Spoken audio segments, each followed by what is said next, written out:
Hey guys, it's Ashley, and today we're going to be talking about Heir by Sarah J. Maas. This is probably going to be one of the longest book talks that I have ever done, and I made sure to give myself enough room so that I could like move around, because honestly I'm gonna get pretty heated during this book talk. I'm gonna get really pissed and really happy and really sad all at the same time, and it's probably not gonna be pretty. I was going through my notes and they're like literally never ending, so this should be really fun. Also, for any youngins watching this video, I am probably, as in definitely, going to curse, and I'm not gonna bleep it out. So if you're not into cursing or cussing, or you just don't want to hear it, don't watch this video. Anyways, Heir, third book in the Throne of Glass series. Oh my god.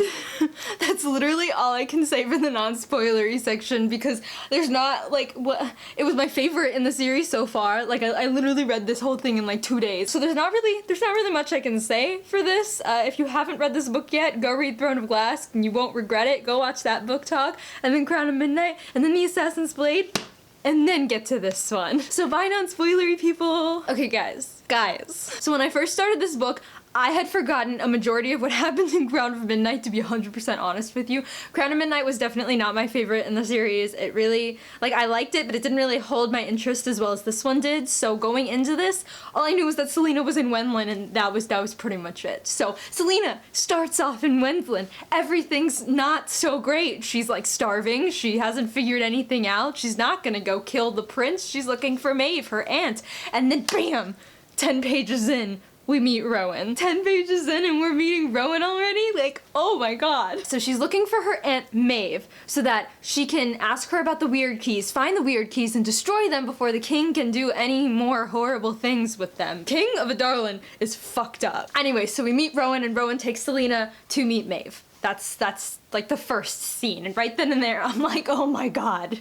I need to keep reading. So then we get to see Dorian and Kale in the castle. My whole opinion of Dorian changed from book 1 to book 3. Dorian was so annoying in the beginning of the series, and now he's the cutest, most adorable person ever with like his magic that he can't control, and he just wants to do good, and he doesn't like his dad, and it's like, I love him so much. And Kale, honestly, right now they're like on the same level for me, okay? But I don't even want to get into Dorian right now, because if I start getting into Dorian, I'm gonna start crying, because I was sobbing at the end of this book, you guys. I was sobbing. Oh my god, I'm like, I can feel the tears coming. Okay, we're gonna not talk about Dorian right now. So we meet Aedion. I called him Aedion. Aedion? I don't know what his name is. I'm gonna call him Aedion. I hated him from the beginning, you guys. I absolutely could not stand him. I thought, wow, so you're murdering your own people. That's great. I had such a low opinion of him at first. I hated his guts.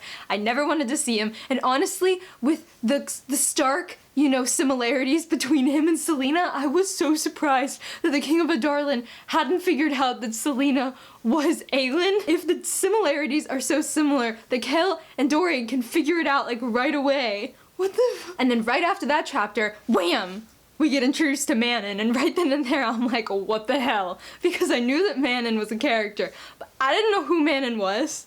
And now that I know who Manon is, she's really, really fucking scary. She's an iron teeth witch, so she's got like iron teeth and also like iron claws, and she has like these things that can go over her eyes that like help her to fly, and all the iron teeth witches are going to fly the wyverns for the King of Aedion in his war. Even though that she doesn't have a heart, all iron teeth witches are just like bloodthirsty, cutthroat people, but you know that she has a heart because she feels guilt for killing that girl at the end. And you know, like everything that happens with the Abraxos, oh my god, Abraxos. Every scene that she had with the Abraxos just reminded me of Toothless and Hiccup from How to Train Your Dragon. But in the beginning, Manon really scared the crap out of me, and I just wanted to move on from her chapters and not read them. I wanted to get back to Selena and know what she was doing with Rowan. I felt like that's how everybody was when they first read this book, was that they didn't like Manon and they just wanted to know what was gonna happen to Selena.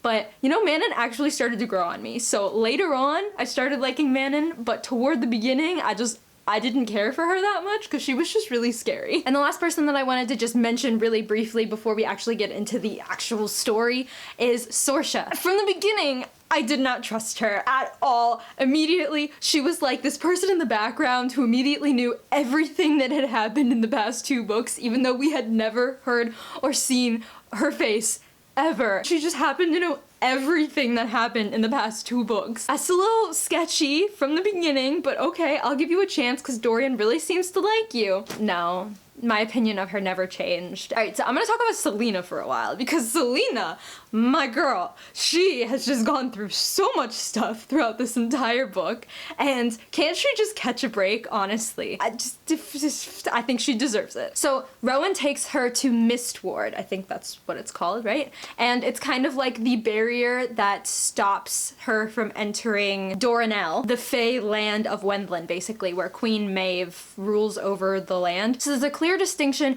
between demi-fae and pureblood. And most of the fae that are in Mistward are demi-fae because they don't have the pure blood that Maeve accepts into Doranel. And so right then and there, I'm like, wow, Maeve's a bitch. And so the whole deal is that the only way that Maeve is gonna let Selena into Doranel to ask her about the weird keys is if she can master her power over the flame. She has intentions of using Selena as a weapon or kind of using her power for her own good, but I mean that's not gonna happen because Selena's amazing and she's not gonna stand for that. So Rowan's character really confused me in the beginning. At first I really didn't like him because he seemed to be going really hard on Selena, trying to get her to do things that she just wasn't ready to do yet. Beyond that, he just wasn't very compassionate at all. No emotion whatsoever other than anger. So I wasn't really crazy about him in the beginning, but he did start to grow on me. The thing that I was confused about though is like I said, the bloodlines sort of, and how like the Fae work, because they said Rowan was a prince, and I get that his aunt is the other third sister in the family, or his mom is, or whoever, I don't know. I feel like in this book, the Fae bloodlines are like just as confusing as the Shadowhunter bloodlines, to be honest, because I feel like they're distantly related, but they're like not related enough that they could still be together, even though I totally do not ship them. I do not ship Rowan and Aelin at all, especially after we learned about what happened to Rowan's mate. So if they end up at all getting together in the next couple of books, you guys know that I will absolutely hate it. So Rowan teaching Selena how to master her control over the flame. So many things go wrong, so many things. Like when he goes to take her in that first place to battle those things so that she can prove herself and get into Doranel, but then she ends up like fainting and vomiting because she faces off with that thing that I can't remember the name of. Oh my god. And then of course Selena thinks, I don't need this, so she goes off into the woods and she confronts the skinwalkers, and Rowan has to come to the rescue. But I mean, once Selena masters her control over like shifting, I was totally game. I was like, hell yeah, let's go kick some King of Adarlan ass. But then I remembered that he banned magic and that she wouldn't be able to use her magic over there, so that kind of defeated the purpose. As much as I don't want to go back to Dorian, we're gonna go back to Dorian. He ends up losing his control over his magic right in front of Sorsha, and I'm like, oh man. Because she immediately is like, it's okay, I'll keep your secret, you're good, your secret's safe with me, and I'm like, don't you trust her? Don't you trust her? Don't do it. Don't do it. And then meanwhile, while Dorian is having his little love affair with Saoirse over here, you've got Chaol over here confronting Aedion because Aedion is actually good. And my mind was just absolutely blown because I thought that Aedion was like the scum of the earth, and now we're finding out that he's been against Adarlan this whole time. He's been looking for Aelin. He pretty much loves Aelin. Like, I don't know if it's like a romantic love or if it's just like a familial love because he was supposed to be the person to protect her for her whole life, but like he's searching for Aelin. He loves her. He has never ever given up on his country. He wasn't actually being controlled with the ring. He was just faking it. He could like smell the bad magic on it and he threw it out and had a replica made so that the king never knew. Oh my god. Oh my god. Okay, to be honest, Aedion is honestly my favorite character after this book. He is like right up in my top 3 characters. I love that he's so committed to Selena and so committed to finding his queen, and he's just committed to his country, and I love him so much. And then Selena has all those flashbacks and Aedion is in the flashbacks, and I love how he's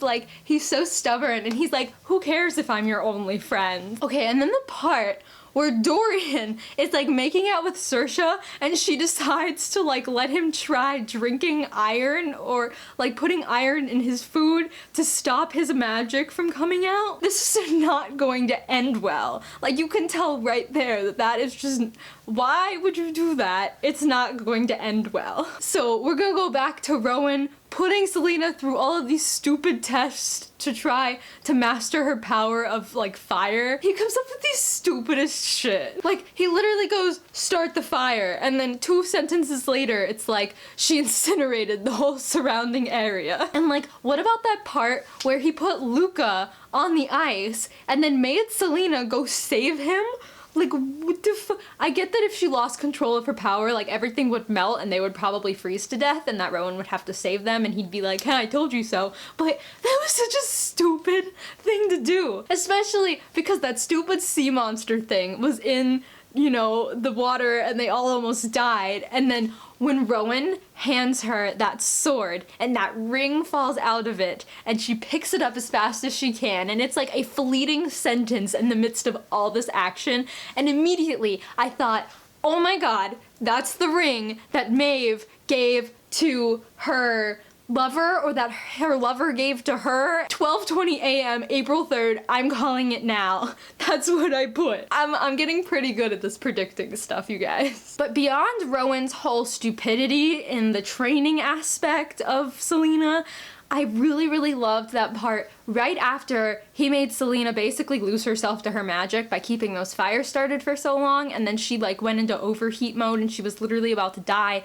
and he saved her and he got like the burns all over his body because she was just overheating so much, and then she was in the ice bath and he saw her back and all of the whips and the scars and the slashes, and he like literally could not take it and he had to walk out because he was just so pissed at the people who did that to her. That whole scene was so endearing because he then took her and put her in his bed and he took care of her for the next couple of days because he just felt bad for her and he understood what she was going through because he had gone through the same thing. He had been whipped time and time again. And then he starts talking about the Kalamai, or the whatever it's called that sounds an awful lot like the Kalanamanai in Akamath or Akatar. The one in Throne of Glass is the one where the Fae can find a partner and then kind of share their magic between them. And right when he mentioned it, I knew right then and there that Rowan and Aelin were going to be Kalamai or whatever. So we're switching gears again and going back to Chaol and Aedion and Dorian. So they end up finding out that the King of Adarlan constructed 3 towers in like a triangle across Adarlan, basically. He sent something through those 3 towers and it triangulated and it like spread out, so that's how it kind of, you know, destroyed magic, I think. The goal, I guess, is to find the weird keys and then destroy the towers and then everything should be good. And then in addition to that, the King of Adarlan is also working with Captain Narok or someone, and he's making these creepy, like weird creatures from the Vogue that came through the portal that he made. And those are the things that are killing the Fae bodies, and everything just kind of comes together, but nothing comes together, and it's like really confusing but makes sense at the same exact time, and it's the weirdest feeling in the world. So the thing that really, really got me was the part where the King of Adarlan decides, oh, there's an uprising in Calaculla, let's just destroy every single one of the slaves there. And, you know, while we're at it, let's just destroy every single one of the slaves in Endovier. And then word gets to Mistward and Rowan told her and she just completely collapsed. Like, she could not take it. And that part literally broke me too, because just to see her like that and to know that everything that she was working toward had just been completely destroyed and all those innocent lives had been lost. You know, she blames herself that she didn't do it fast enough. She didn't save them fast enough. It was just so devastating, and you knew right then and there that that was the breaking point for her. That was the point where she said, you know what, fuck you, to the King of Adarlan, and she started actually practicing so that she could get good, she could learn about the weird keys, and she could destroy him once and for all. And that part was just, oh my god. So we get to the end. Not even the end, just the end fight between Selena and Rowan and the Vogue creature things. Oh my god. Rowan tells her, don't go outside the boundaries. She goes out the boundaries. She's trying to save them all from the Vogue, whether that means destroying herself in the process. She doesn't care. She just wants this place to be safe. So she goes out and she's fighting with them, and they're taking over her and they're forcing her down, and they almost kill her, and she's basically inside her head, and she sees Nehemia and she sees Sam, and they're pulling her back to the surface. And meanwhile, Rowan is screaming at her because Gabriel is holding him down and forcing him to stay where he is, and he just cannot stand to see it. And then finally, Selena stands up, and there's flames, and Rowan just runs over to her, and they know right then and there that they're Calamai, and they grab hands and they mix their blood like really gross, and they share power, and it is the best part. It totally made up for everything that Rowan had done in the beginning. But while Selena is down, we get pulled through her past, and we realize why exactly she took Nehemia's sacrifice so horribly. When she was still in Terrasen, right before the king attacked, Lady Marion sacrificed herself so that Selena could run and could get away. And Selena had never done anything to get back at him. Lady Marion sacrificed herself to let her run, when in reality she just ended up becoming the dark thing that killed her family in the first place. I totally understand now. And my heart just broke. Oh, the word is Karanam. It's not Calamai, it's Karanam. I'm sorry. I read that in my notes now. So just ignore every time I said Calamai in the beginning. It's Karamam. And then of course, right after they fight the Vogue, the news spreads into Darlin that Aelin is back and she is ready to fight, and Aedion gets so happy, and everybody is spreading the news, and it's so exciting. And then Selena ends up getting accepted into Doranal, and she ends up talking to Maeve, and there's this whole backstory between Maeve and Brannon, who is Selena's dad's side of the family, and that's where she gets the fire from. And so there's this whole backstory between Maeve and Brannon that I'm not going to get into now because I don't want to, let alone remember half of what it was, as Maeve is trying to get her to tell her about the weird key and like where it is, because Maeve wants it, because Maeve wants to, rule over everything. She's whipping Rowan in front of her, and that's when Selena uses the ring as a bargaining chip, and she says, look, you can have this back, but only if you stop whipping him and you release him from his bargain. You release him from his blood oath. And oh my god. She releases him from the blood oath because this ring means so much to her, apparently. And right then and there, Rowan swears a blood oath to Selena and says, I am with you until the end. I will fight with you until the end. I am a part of your court now. You deal with it. And right in front of Maeve, and it's so great. And I cannot wait for Rowan to meet Kale and Dorian and everybody in the Darlin. I can't wait for that, even though at the very end, Selena has to leave him in Wendland because there's no way that he could walk around a Darlin as a fae. Then we get to the part with the king, and I don't even know if I'm gonna be able to talk about this without crying. You've got Aedion and Kale and Saoirse and Dorian, and they're all in the king's chambers, and the king is sitting on his throne, and the king is telling him everything that he knows. And they know all of this because Saoirse was the rat. Saoirse was the one who was letting him know everything that she knew. And I'm not 100% sure that it was willingly. He might have just been forcing her to do it, or reading her notes that she ended up writing to what's his name? That ended up being with Aedion. Either way, she was the rat. And so Aedion ends up sacrificing himself, turning himself in, saying, look, I'm the one who did it. Arrest me, kill me, let them go free. And so he takes Aedion, puts him in the dungeon, and before I get any farther, I just want to say, if Aedion had died right then and there, I literally would have lost it. He was so adamant about seeing Aelin one last time. That is all he wanted to do. He would have been so completely content if he could have just hugged his friend and saw her face one last time. And if he had died without having even seen Aelin as she is now, as Selena, I honestly would not have been able to deal. So then the king takes Aedion into the dungeon. He has Saoirse killed. Dorian is freaking out, and Kale denounces him and says there really is only one king in this room, and it is not you. He goes and tries to attack the king. The king has him attacked, and Dorian, at the very last second, flings out his magic and gives Kale a chance to run. And so now I'm thinking, oh my god, okay, the king knows that Dorian has magic. Dorian can't go anywhere. He's stuck in this room with him. Kale escaped. It's literally just them alone. And whatever happens to Dorian, nobody is going to know. He ended up putting that fog, creepy, weird key necklace on him. And it just erased Dorian. And that is what I was sobbing over so much. Because not only is the only way to kill one of those things to behead it or to burn it out from the inside. But it's Dorian and they're not gonna want to kill him. But I'm so scared that the weird key collar erased everything inside of him and there's no way to get it off. And I am so scared that there's no way to get it off because Dorian did not deserve any of this, okay? Dorian, I feel like, is the one person who deserved it least of all. Like, Selena has always been completely against the throne because, you know, various multitude of reasons. Kale has been working with Selena this whole time. Aedion has been completely against the throne. If anybody deserved this least of all, it would have been Dorian, because Dorian, although that he was against everything that his father did, he never once actually conspired to do anything about it. You know, he always left it up to Kale, and Kale was the one who was meeting with Aedion and conspiring, whereas Dorian was just falling in love with Sorsha this entire book.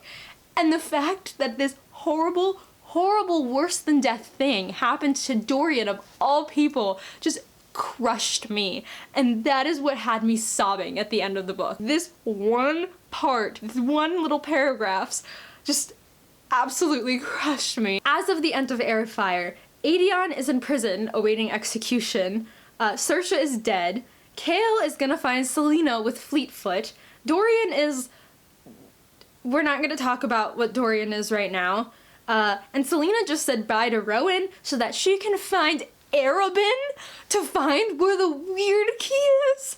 What? Does anybody remember in the Assassin's Blade when I was talking about Arabin that I swear to God, if he came back, I was literally going to throw a fit, because this would be an opportune moment for me to throw a fit right now. Like, I am just, oh my god, I gotta take this off. I'm getting heated. I can't. Arabin Hamel. Just Alright, breathe. Breathe. Okay. So yeah, that's where we left off. And so that's pretty much all I've got. I know I didn't talk about Manon a lot. She wasn't really in this book a lot, to be completely honest, compared to everybody else. So I'm actually kind of hoping that we get to see more of her in Queen of Shadows, because I really started to like her toward the end. So thank you guys to whoever stuck through this entire video. So that is going to be the end of this book talk. If you guys have read this book, which a majority of you have, please let me know your favorite part and or character. Like I said, mine was Aedion for a majority of this book. Thank you guys so much for watching, and I will catch you later. Bye!